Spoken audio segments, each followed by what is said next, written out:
put up on the internet for us. We download it each morning and bring it to you, and they have not posted the latest Cowboys report. So, sorry, no Cowboys report today from Christy Scales, but we do have Terry McAdams from Mac Tech Solutions here in the studio with us, and we're here to talk a little bit about what's happening on the tech scene out here. I know we here recently we've talked a little bit about iOS 8. We've talked a little bit about all the new stuff Apple is doing, but we got a little bit into some security issues, and I think yesterday's Tech Minute, in fact, that you sent us, you talked, was it yesterday you were talking about net neutrality? Net neutrality. Yeah, and that's something that's kind of hot and heavy on the scene. But what's on your mind today, Terry? Well, actually, I was going to expand a little bit on that net neutrality thing, because that's something that we don't think about, and there's a lot of issues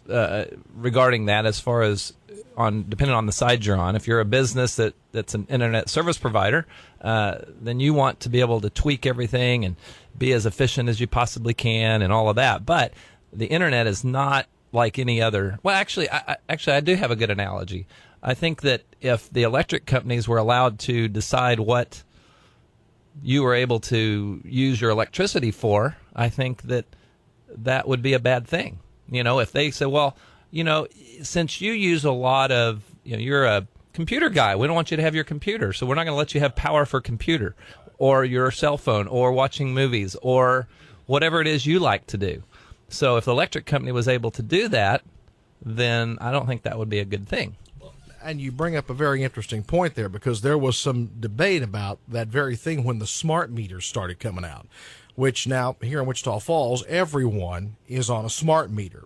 They've taken out all the old analog style meters and replaced them with these fully digital meters that are capable of connecting to the internet. And the theory is that they can, first of all, they can turn your power on and off remotely. No one ever has to come to your home to do it.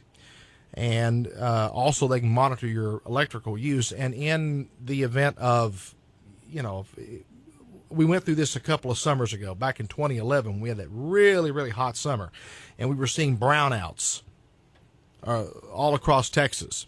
And we had them here in Wichita Falls, where the power a couple times just went down temporarily, and it was a deliberate act on the part of Oncor trying to make adjustments in the grid so that we didn't have a blackout. And there's some argument that they can certainly use it for that, like you were saying. Monitor your use and adjust what you're consuming. That is kind of scary when you get right down to it, that somebody can, at the push of a button on a computer somewhere, without ever coming to your home, turn your power on or off at will. Right, and that's, if you use that analogy, though, although it's kind of an all or nothing thing with electricity and water and all the other utilities, but the internet is, what they're talking about is, they're talking about being able to limit you watching Netflix. Right.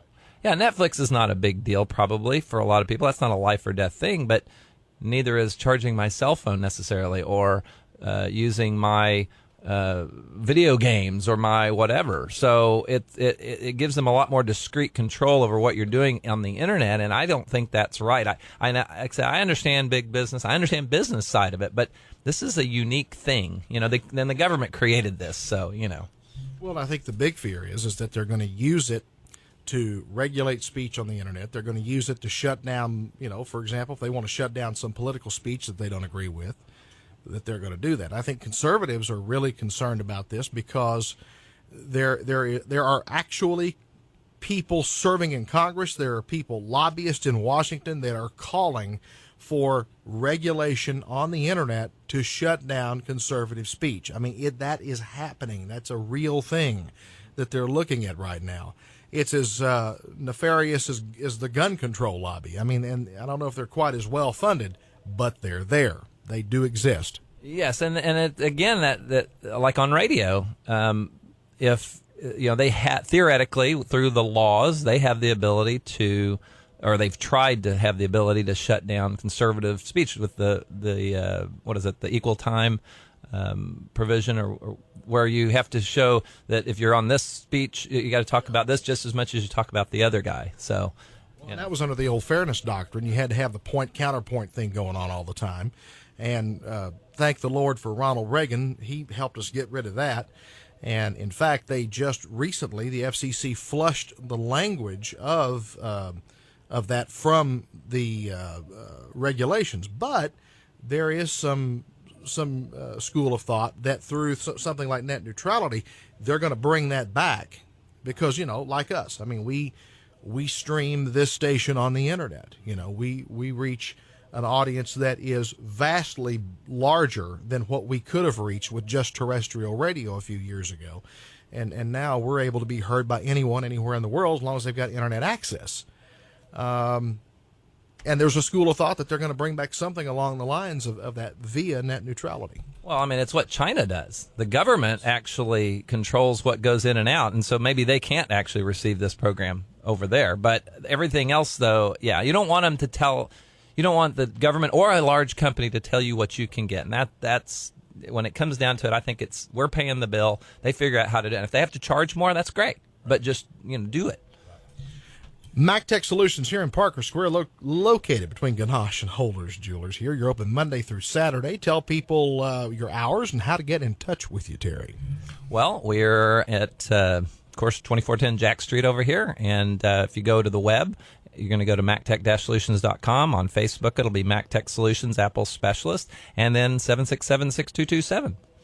Thank you very much, Terry. 729, news and weather from KAUZ, and your news word of the day coming up here in just a moment on News Talk 1290. And as long as we're here, newstalk1290.com as well.